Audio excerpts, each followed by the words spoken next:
নমস্কার।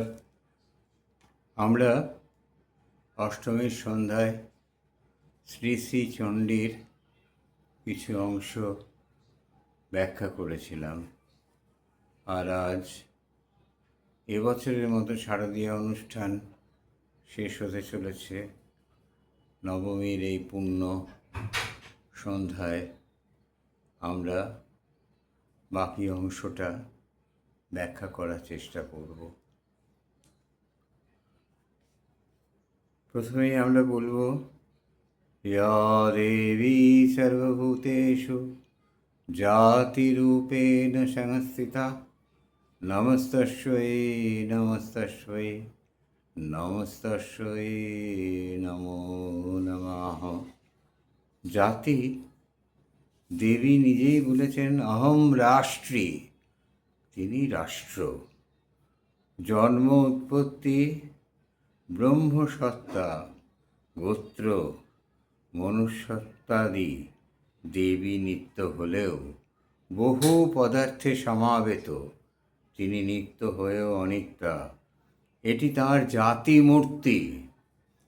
যতদিন জীবজগৎ আছে জাতিভেদ থাকবে, তবে দেশ কাল অবস্থা ভেদে জাতিভেদের রূপান্তর হয়।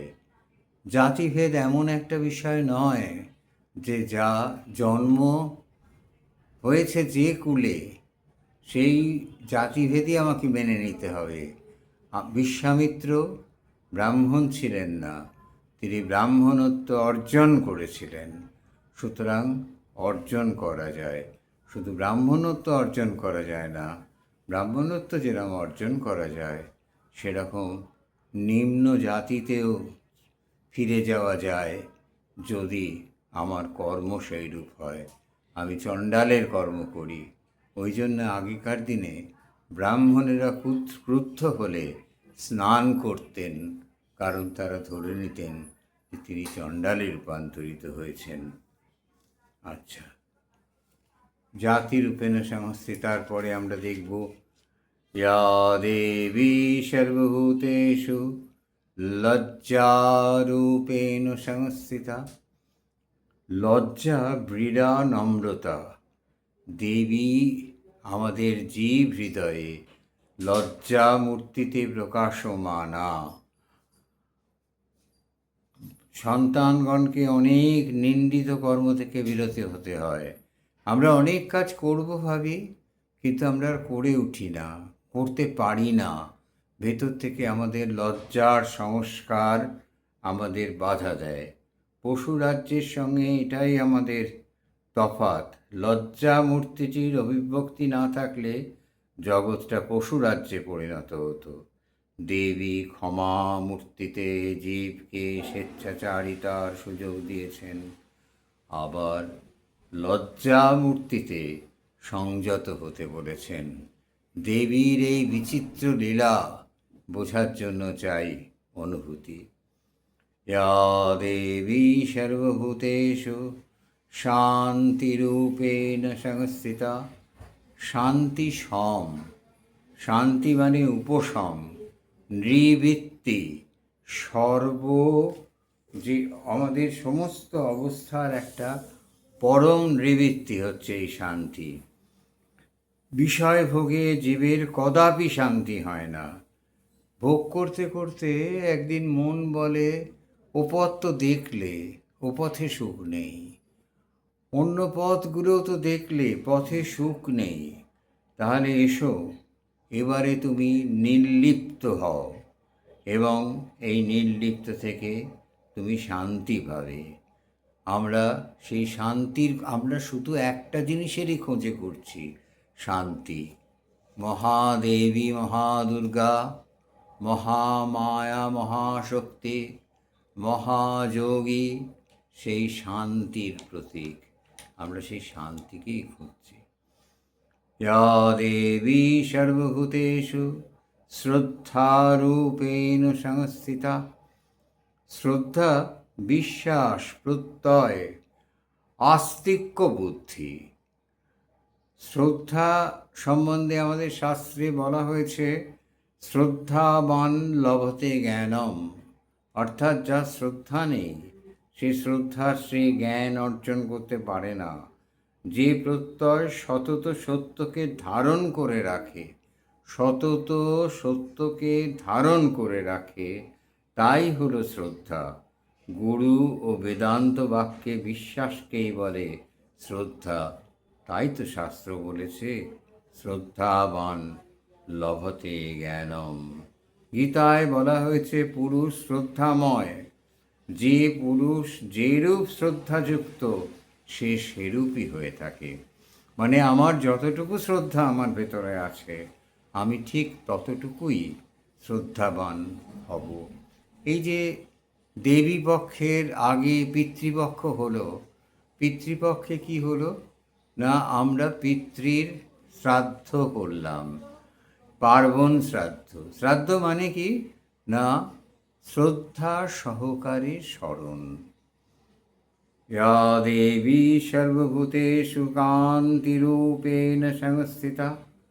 কান্তি শোভা, কান্তি সৌন্দর্য, কান্তি দ্যুতি, কান্তি প্রভা।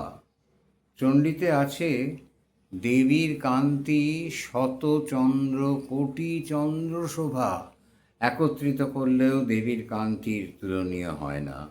দেবী দেবগণের প্রতি সৌমা, দৈত্যগণের প্রতি রুদ্রা, তিনি সকল সুন্দর বস্তুর থেকেও সুন্দরী। গীতায় আছে যাহা যাহা ঐশ্বর্যযুক্ত লক্ষ্মী দেবীও বলশালী, সেই পদার্থই আমার শক্তির অংশ হইতে উৎপন্ন হইয়াছে, ইহাই জানিবে। জীব যত কুৎসিত কদাকার হোক না কেন প্রত্যেকের মধ্যে কান্তির বিকাশ রয়েছে।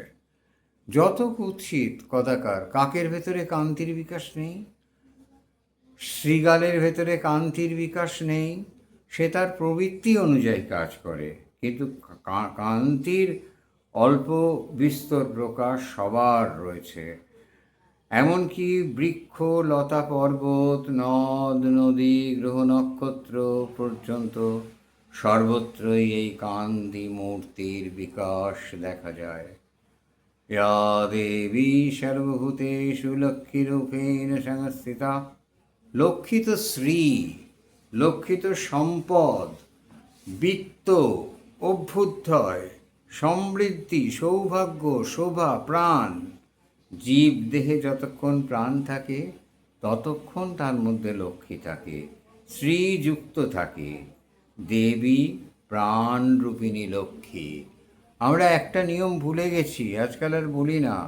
আজকাল মৃত ব্যক্তির সম্বন্ধেও শ্রী শব্দটা ব্যবহার করি, কিন্তু প্রাণ দেহ থেকে পরিত্যক্ত হলে আর শ্রী থাকে না। তিনি তখন প্রয়াত, তিনি তখন প্রেত যোনির অধিবাসী। या देवी सर्वभूतेषु वृत्तिरूपेण संस्थिता। দেবী বৃত্তি, স্থিতি, বিদ্যমানতা আমাদের মধ্যে দিয়ে এত রকম বৃত্তি আমাদের প্রকাশ করে আমাদের মধ্যে দিয়ে প্রকাশ পাচ্ছে। এ কি দেবীর অংশ ছাড়া? শ্রীরামকৃষ্ণ বললেন টাকা মাটি, মাটি টাকা। যদু মল্লিক বললেন তা কেন? তুমি টাকা টাকা করতে পারো, তুমি মাটি মাটি করতে পারো, আর আমি টাকা টাকা করতে পারি না। এই এত টাকা, এত ঐশ্বর্য, এত বৃত্তি, এত বৃত্তি, এ কি দেবীর রূপ ছাড়া? রামকৃষ্ণ হেসে বললেন শালা ধরে ফেলেছে রে, বল তোর টাকা নয় মায়ের টাকা, তাহলে আর কোনো অসুবিধে নেই। সাধারণত বৃত্তি শব্দের অর্থ জীবিকা। চিত্তবৃত্তির দুটো অর্থ আছে, একটা জীবিকা যার দ্বারা আমি উপার্জন করি, আর একটা চিত্তবৃত্তি যা আমি নিয়ে জন্মেছি, সেই চিত্তবৃত্তি। या দেবী সর্বভূতেষু স্মৃতিরূপেণ সংস্থিতা। স্মৃতি একটা অদ্ভুত জিনিস যার কোনো ব্যাখ্যা হয় না, এমনকি আমরা আজও এর ব্যাখ্যা করতে পারিনি। স্মরণ, চিন্তা, স্মরণ শক্তি, অনুভূতি বিষয়ে জ্ঞান। আমি আজ রাতে ঘুমোবো, তো ঘুমিয়ে পড়ার পর কিন্তু আমার মনের মধ্যে স্মৃতি থেকে যাবে। আমার এই স্মৃতি লুপ্ত হবে না। আমি আবার কাল জেগে উঠব, এই স্মৃতি থেকে যেখানে কাজটি শেষ করেছিলাম সেখানে কাজটি শুরু করব। চিত্রক্ষেত্রে উদ্ভূত হয়ে ওঠে তখনই তা স্মৃতি নামে আভাসিত। ছান্দোগ্য উপনিষদ বলেছেন, আহার শুদ্ধি হলে সত্য শুদ্ধি হয়, সত্য শুদ্ধি হলে নিশ্চলা স্মৃতি হয়, স্মৃতি লাভ হলে সমস্ত হৃদয় গ্রন্থি বিনষ্ট হয়। চণ্ডীতেও আসে, মেধসী দেবী বিধিতাখিল শাস্ত্র সারা। দেবী লোকে যার কৃপায় সর্বশাস্ত্রের মর্ম বুঝতে পারে, সেই মেধা স্বরূপিণী সরস্বতী আপনি। ইয়া দেবী সর্বভূতেষু দয়ারূপেণ সংস্থিতা। দেবী পরম দুঃখ হরণ করছেন, তিনি পরম দুঃখ সহন, অনুকম্পা, কৃপা, করুণা। জীবের দুঃখ দেখলে তিনি দুঃখ দূর করার চেষ্টা করেন। তিনি চেষ্টা করেন, এটি দেবীর দয়ামূর্তি। দেবীর দয়ামূর্তি যদি না থাকতো আমরা অল্পাধিক পরিমাণে, আমরা খুব সহজেই বিনষ্ট হতাম। আমরা সকলেই দেবীর এই দয়ামূর্তির প্রত্যক্ষ করেছি। ইয়া দেবী সর্বভূতেষু তুষ্টিরূপেণ সংস্থিতা। তুষ্টি বড় দুর্লভ জিনিস। তোষ, সন্তোষ, প্রীতি, তস্মিন তুষ্টে জগৎ তুষ্টে, প্রাণিতে প্রাণিতং জগৎ। দেবী তুষ্টরূপিণী ইষ্টপ্রাপ্তি বা অনিষ্ট বৃত্তিতে ক্ষণকালের জন্য অন্তরে যেভাবে উদয় হয় সেটি দেবীর তুষ্টি মূর্তি। আমাদের ভেতরে যদি তুষ্টি না থাকতো আমরা বেঁচে থাকতাম না। আমরা কোনো না কোনো ক্ষেত্রে তুষ্টি লাভ করি। সুতরাং এই যে শ্লোক চণ্ডীর, ইয়া দেবী সর্বভূতেষু তুষ্টিরূপেণ সংস্থিতা, এ শুধু আমাদের বাহ্যিক তুষ্টি নয়, এ আমাদের আন্তরিক তুষ্টি। ইয়া দেবী সর্বভূতেষু মাতৃরূপেণ সংস্থিতা। মাতৃরূপেণ সংস্থিতার আর কী ব্যাখ্যা থাকবে? অসুর নিধনকালে ব্রহ্মাদি শক্তির অষ্টশক্তি, ব্রাহ্মী, মহেশ্বরী, ঐন্দ্রী, বারাহী, বৈষ্ণবী, কৌমারী, চণ্ডিকা, চর্চিকা, আবার গৌরী, পদ্মা, শচীমেধা, সাবিত্রী প্রভৃতি ষোড়শ মাতৃকা দেবী মাতা রূপে সমস্ত জীবকে আশ্রয় দিচ্ছেন, গর্ভে ধারণ করেছেন। তিনিই তো সৃষ্টি করেন, পালন করেন, আবার তিনিই সব জীবকে টেনে নেন। এটাই মায়ের লীলা খেলা। তন্ত্রে তাই বলেছে, আকাশং লিঙ্গমিত্যাহু পৃথিবীদস্য পীঠিকা। অর্থাৎ আকাশ পিতা, তিনি পৃথিবীকে ঋতুমতী করছেন, তাই পৃথিবী সন্তানবতী হয়ে উঠছে। ইয়া দেবী সর্বভূতেষু ভ্রান্তিরূপেণ সংস্থিতা। ভ্রান্তি, এই ভ্রান্তি যদি ভ্রম, আমরা একটা কথা বলি সম্ভ্রান্ত, ভুল বলি, সম্যক রূপে ভ্রান্ত। এই যে দেবী মাহাত্ম্যে মাতৃরূপে ভ্রান্তিরূপেণ শ্লোক দুটি খুবই গুরুত্বপূর্ণ। মাতৃ এবং ভ্রান্তি। চৈতন্য স্বরূপিণী মাতৃরূপা দেবী এই জীবজগতে সত্যতা আনয়ন করছেন, আবার মায়ারূপে ভ্রান্তিরূপ ধরে দেবী জীবজগতে মিথ্যাত্ব প্রতিপাদন করছেন। দেবী একাধারে সত্যি, দেবী একাধারে ভ্রান্তি। আরে ভ্রান্তি না থাকলে সত্যের উপলব্ধি আমাদের হবে কি করে?